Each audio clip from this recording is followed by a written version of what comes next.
Hey guys! The two biggest players in the Android market are now battling also in the watch category. Samsung and Huawei are going at it, and in this video we'll compare their watches. This is the Samsung Galaxy Watch versus the Huawei Watch GT. Before we start, we must acknowledge that comparing these two particular watches isn't 100% fair, because the Samsung is both newer and it costs about 40% more, but we'll take that into consideration in the overall judgment. Now, with that said, let's get to it. Starting off with looks, both watches look stunning. They're also quite similar. They both have a classical feel, and the Huawei feels just a little bit more like a plain old dumb watch as it has this leather-like strap. The Galaxy Watch feels a bit sportier. The two buttons on the side doesn't stand out like they do on the Watch GT, and one would assume that they won't hook onto stuff as easily either. The frame on the Galaxy Watch is 46mm versus 45 on the Watch GT. The latter is a lot slimmer though, and it builds a couple millimeters less on top of your wrist. The Galaxy Watch is heavier, and that will be normal given the larger size.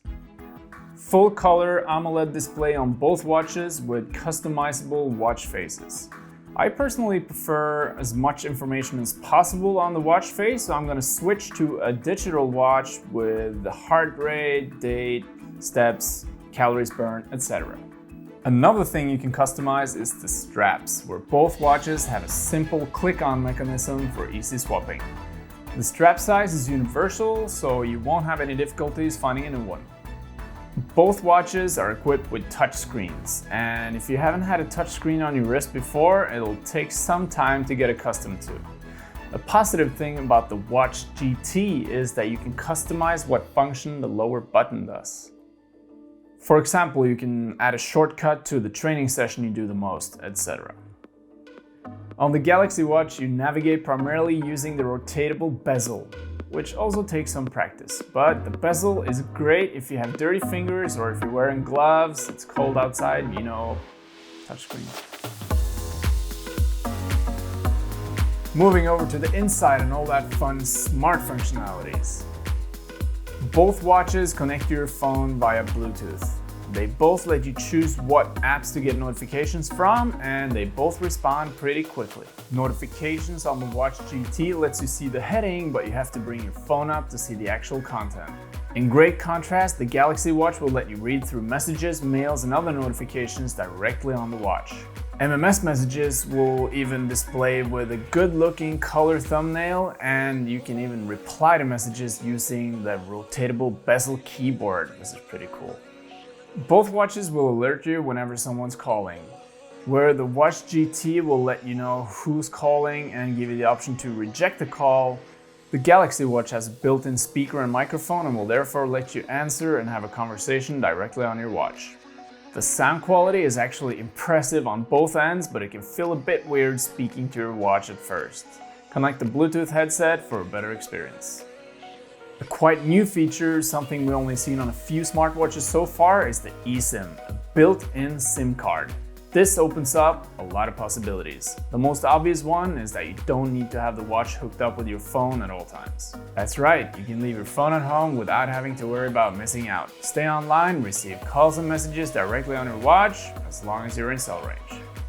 Both watches have some internal storage space, but the Galaxy Watch is the only one that actually lets you store stuff of your own choice.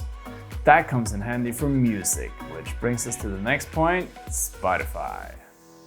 We're still only talking about the Galaxy Watch. You can use it as a remote for your phone and play music without downloading the Spotify app, but if you do download it, you'll have a full-on Spotify experience streaming music directly on your wrist. No phone needed.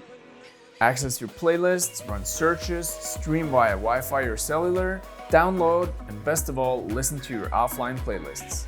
The interface looks great and the app works perfectly.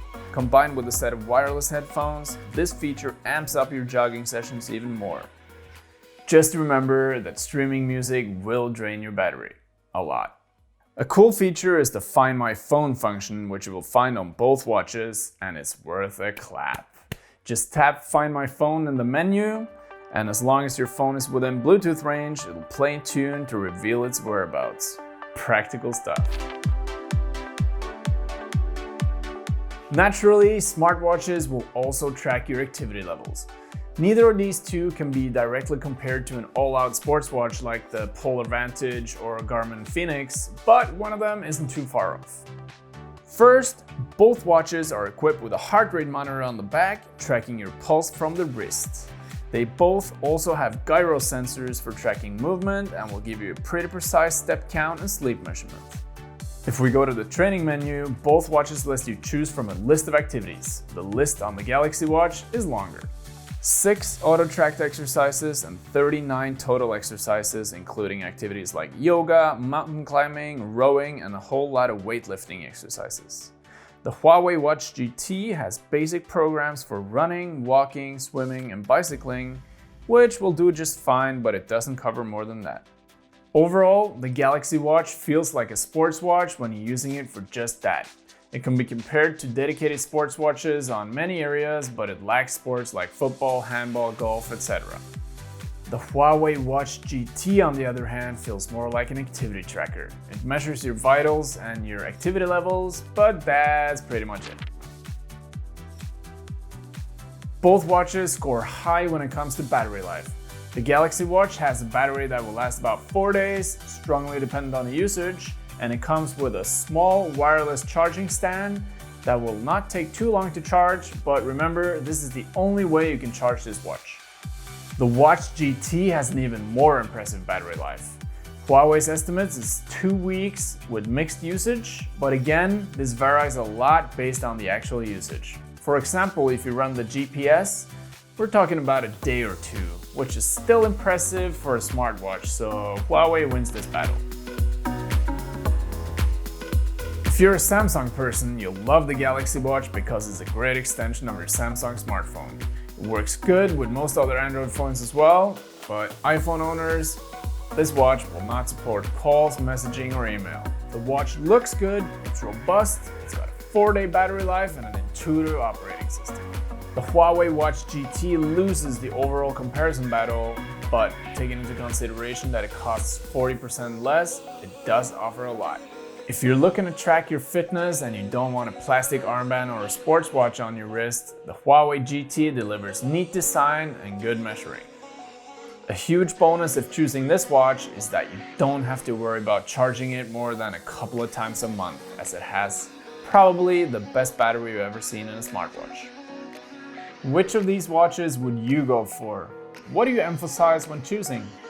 Please tell us in the comments and be sure to subscribe if you want to see more videos like this.